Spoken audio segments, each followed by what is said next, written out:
Good morning, Ben. How are you? Pretty good. How you doing? Not too bad. Well, thank you for coming by today. Yes, sir. Thank you. So, this is sort of like a grilling. I mean, it's so hard for people to know who to vote for. Sure. So, we're going to grill you today and just try to find out who you are, what's important to you, and look forward to finding out more. Absolutely. So, you lived in Collierville very long? I've been here for about 3 years. I'm a born and raised native Memphian that has slowly moved out to the suburbs and now in Collierville. This is sort of a big deal to get involved in. How did it come about for you to decide to run? Well, I guess starting back when they decided to, the Memphis City Schools threw their hands up in the air and said, we don't want any part of Shelby County having a special school district, I began to take interest. I have a preschool aged little boy at the time. And my wife and I kind of watched it closely. She's also an educator. And we've just been watching it, and once the municipal said, well, we'll do something about that to ensure that we get a great education for our city. That's when my wife and I were talking, and I said, I think that would be something I want to do to make sure that our child gets a good education. I'm a very strong advocate of the public school program, so that was one of the big deciding factors was, if we're going to do it, let's do it and get it right the first time. So, Well, that's great. So, when you first really decided to make the commitment, okay, I'm going to run, what did your wife or close friends say when you told them? well, my wife was very supportive. She knows that I have a passion for anything that I decide I'm going to do and like to see it to the end, and thought it would be a great idea. Obviously, I have the support of my wife and family and close friends that all signed my petition and supported me. This is my first go at any public office, so it was all a new experience to go to the election commission and learn about all the paperwork that you have to file and everything. But 100% supportive and very eager to have the chance to help the community. So as you think about yourself on the school board, how everybody wants to make a difference. How do you see yourself making a difference? People make a difference in different ways. Sure. Well, looking at the candidate pool for all 5 positions, there's very diverse candidates out there. We have everything from an attorney to a lot of old educators that have been in the educational arena, some school principals. I come from a business background, an environmental health and safety background actually is what I do for a living. And in that, we look at continuous improvement. I work in a manufacturing industry that is continually improving themselves to be a world-class facility. So that's the strategic business plan that I would like to bring to the school board is making those tough decisions. We have to look out for everyone, the students first, administrators, faculty, and community also. So those are the things that I feel like I bring to the school board is being able to make a strategic business decision in a tough time when we don't want to have to hurt someone's feelings or step on toes, but doing what's going to be best for the students and the community. Let me dig a little deeper. As you talk about what you're good at and with environmental and continuous improvement kind of stuff, I'm assuming that you do a lot of benchmarking, you do a lot of measuring. Absolutely. And that's in the way you live out business, is that right? Absolutely. Tell us a little bit about that. Well, this being the first school board, we only have to look to Shelby County schools and Memphis City schools for what have worked in the past to create baselines, if you would. Look at those baselines and then determine what was effective, what was successful, how can we apply it to a much smaller school district, and then begin trending data and looking at how can we improve on what we tried this past year or the previous years or what worked for the previous school districts. So when the superintendent stands up and says we're doing a great job, you're probably going to look past that and look at all the little numbers. Exactly. Right? I'm not an Alabama football fan, and I hope that doesn't hurt my my campaign. But I do respect Coach Saban very much, even when he plays a small Division I AA school and they trounce them by 70 points. He comes back to the locker room and says, "But we can still get better," and that's what I feel like I've bring to the board as a professional. More so than an educator or school board principal. What do you think the vision of Collierville should be for the school system? I mean, what changes or anything any different than the way it is right now? Well, the visions that I have for the Collierville School Board is world class. I don't feel like our community should accept anything less. I think we have one of the strongest communities in West Tennessee, if not the entire state of Tennessee. And for our school board to be anything less than the best would be a blemish to us. And I think Mayor Joyner would say the same thing, that we want a world-class school system. And I think that we get there by this inaugural school board really laying the foundation and setting the precedent for the school boards to follow. One of the big decisions the school board is going to need to make is in hiring a superintendent. And it's going to be a tough decision. I'm assuming that in the end there's going to be 3 or 4 superintendents. They're all going to be good. They're all going to have experience and everything. What would it be, if anything, that would cause you to pick one over the other?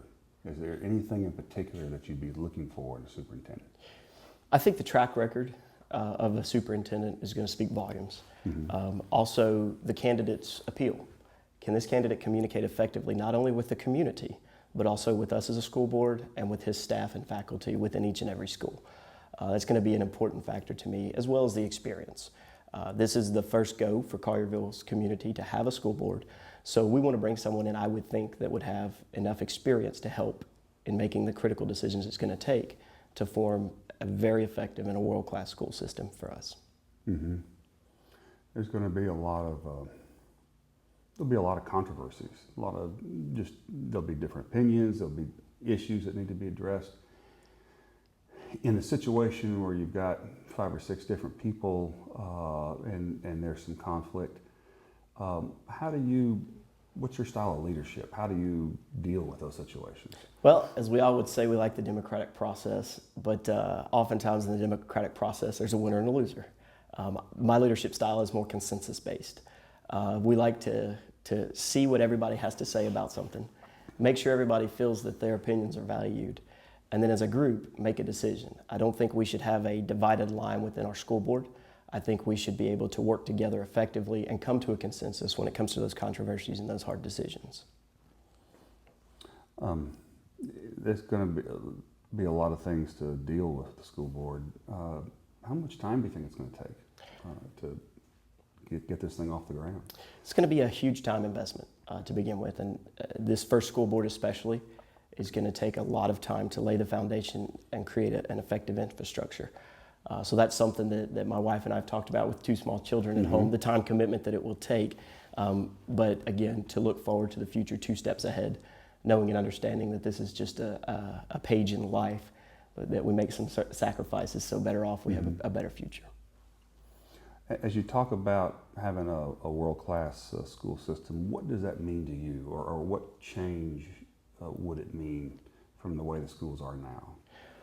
I think it involves the student experience. It really has to involve a student experience and the expectation for student achievement. I think if we were to be part of a larger merged school system, we're going to take a lot of that away from the student experience. And that in itself is what builds a student's education, that they can take to college with them and know and understand how to effectively operate in a college environment and on into a leadership environment in their professional career. So I think it's going to be the smaller classroom sizes, effective faculty and teachers that will promote that world-class school board or school system. I'm sorry.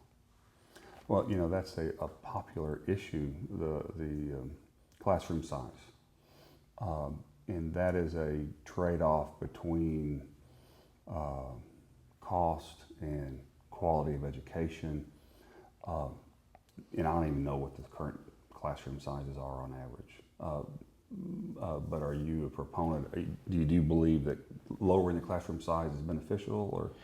I think that to an extent, lowering a classroom size is beneficial. I've seen both worlds. I went to a large public school here in Memphis, went to a small private college, and then taught high school the first year out of college at a private high school in Mississippi, which had a very small classroom size. So there's a benefit to both, and I think it's a necessity for us to determine which classes can we afford to draw back and put more money into, whether it be the math and the sciences or the English and the history.